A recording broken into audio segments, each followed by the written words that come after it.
Thank you, MISSAB organizers, for giving me opportunity to present this case.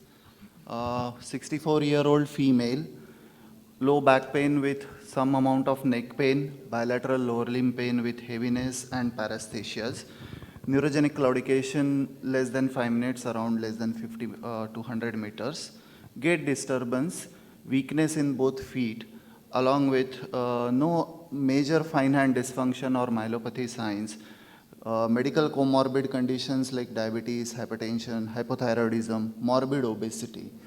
On examination, she had a crouched gait with unsteadiness. Spine range of movements were fine. Neurologically, she had bilateral ankle weakness along with the foot weakness. And there is loss of bladder sensation along with bladder control since past 3 to 4 weeks. Decreased control over the bowel habits, as well as the reflexes were little exaggerated in terms of extensor plantars as well. The distal pulsations well felt for dorsalis pedis and posterior tibial. So we evaluate it with the X-ray along with the dynamic flexion extension views. I just want to ask the panelists whether they want to go for a supine flexion extension or a standing flexion extension views. First thing is, have you done cervical spine study? Sorry? No, on X-ray. On X-ray I'm asking. Okay. So my protocol is, in all cases, I do standing X-rays to know the instability or anything. But this particular case, the history and presentation stares at you that, telling you that this is tandem stenosis. So have you done cervical spine study? That's what I'm asking. Yeah. It's done. I'm coming to it. Then the MRI scan, neurological studies like EMG nerve conduction when you have gross deficit along with gallbladder involvement. Neuro opinion for definitive medico-legal aspects. So it's the standard supine epilateral X-ray with standing flexion extension which shows dynamic instability at L4-5. Any take on dynamic instability or static instability? What should be done in such situations? Any take on dynamic MRIs?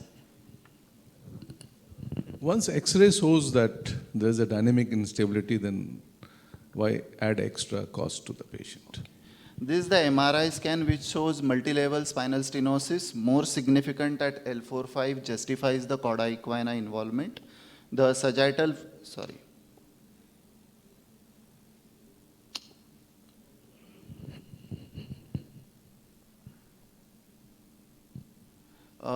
The axial film show L1, L2 with moderate stenosis with a big extruded contained disc. L2, 3 again moderate to severe stenosis with more of a lateral recessed stenosis. L3, 4 relatively simple. L4, 5 very severe tight spinal stenosis. L5, S1 again diffuse disc bulge with more of a lateral recessed stenosis.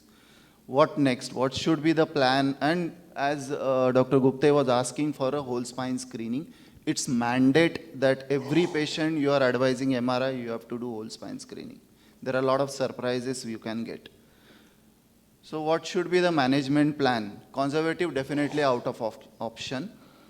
Surgical, what should be the type of surgery? I'd like to ask the esteemed panelist whether who all will go for open wide gold standard laminectomy procedure in such patient, who will go for minimally invasive tubular decompressions, endoscopic UBE, and fusions. So I think this is a very wide-ranging topic for this particular patient. In fact, you can cover 50–60% of spine diseases discussion in this. But we'll start with the right to the left. Ajay, would you do anything to the cervical region before you tackle the lumbar? That's the first question to you. The other question for you, would you do both at the same sitting if an option were to be given? Definitely this patient clinically has got tandem stenosis. The axial cuts of the cervical spine are not available, not very clear. But the patient is significantly symptomatic with regards to a cauda equina syndrome. Therefore, my primary option would be to address the cauda equina. Taking in mind, we'll discuss with the patient as to what needs to be done for the cervical spine. And what to do for the lumbar spine is basically it needs stabilization and fusion. As discussed earlier, do what you are good at. Whether you're doing an open or MIS, you need to stabilize and decompress and fuse. So both levels, sir, 1, 2 and 4, 5 or only 4, What 5? what should be your levels of decompression? My level would be L45. 4-5. As Dr. what the Gupta, information I have. Dr. Gupta, would you do cervical first or lumbar? I will lumbar investigate first? cervical, and if there is something in the cervical which needs surgical treatment, I would do both at one sitting, cervical as well as lumbar. In lumbar, my preference will be doing a minimal invasive TLIF at L4-5 and putting a small tube and decompressing at L1. Alok, what would you like to do? So fixation is must. The decompression we can choose if we can do through the tube or whatever system. Good decompression is required because stenosis is also bilateral very significant and EHL weakness is also significant. It's not just pain, it's a weakness. Yes. Cervical scan, you have shown only one screening cut. So I can't tell you, from that I can make out 4, 5, 5, 6 moderate stenosis. I'm not sure C2 at some shadow I saw. So I'm not too sure what is the status of cervical spine. That is a very incomplete study. Yeah. So, yes, I do have the detailed study. Unfortunately, I didn't bring it here. There is severe canal stenosis at 3, 4, 4, 5 and 5, 6 5, 6. with myelomalacia at 4, 5 and 5, 6. Yeah. So in this case, actually the present problem is cauda equina. Yes. So I will actually concentrate on that as the number one. The only sign of myelopathy here is upgoing plantar. Yes. And there's nothing else in the history. And that also you not saying the upper limb reflexes are same. Lower limb only you said disc reflexes and the upgoing plantar. So I'm not going to concentrate on cervical in the first. I'm going to concentrate on lumbar. Yeah. I will add something. Patient has symptoms of stability or loss of balance while walking. Yes. And I think, in my opinion, that is the main symptom in early myelopathy or early cervical spine. So I will like to tackle both in one At sitting. one go. Okay. But she is morbidly obese, 100 plus kg weight.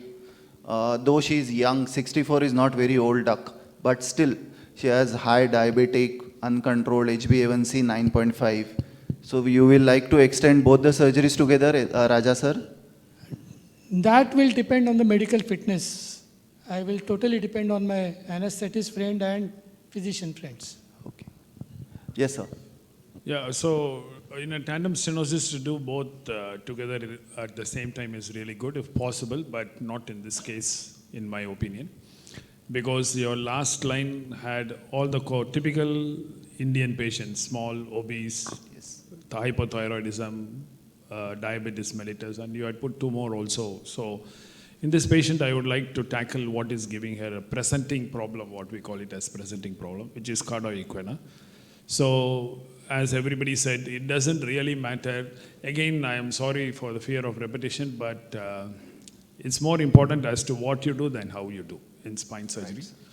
So whether you do a mini open fixation or tubular decompression or MISS, if you have not decompressed adequately on both sides, whatever method you use, you are getting a poor result. But whatever method you use, if you have stabilized well and decompressed, you are going to get a good result. Only thing in these patients, I would like to give a word of caution. You have to be extremely careful in positioning the patient. Yes. I think this is very, very important. So whenever there is a case with myelomalacia or cervical multi-level compression and you are positioning the patient for a lumbar surgery, you have to be sure that the cervical spine is in not any amount of extension at all. Because this patient is going to have a static compression for about 2 or 3 hours of your surgery, and patients can wake up with neurological loss. It may not be profound like quadriplegia, but their walking pattern and gait and everything can be altered and subdued after your surgery. So please make sure that your positioning, you have to be on spot when you position, and you have to tell the anesthetist to avoid extension and to keep it in slight amount of flexion. You must supervise this before you start your lumbar surgery. That's very critically important. This is also a patient where I would like to have a neuro monitoring, not for the lumbar, but for the cervical. Cervical. Thank you, sir. Tushar, can you just sum up the case? Yeah, so the short take-home message, thorough clinical evaluation, which is essential, good clinico-radiological matching, technique is debatable, it is dependent on your training, expertise and experience, and it should be reproducible and widely acceptable. Thank you very much.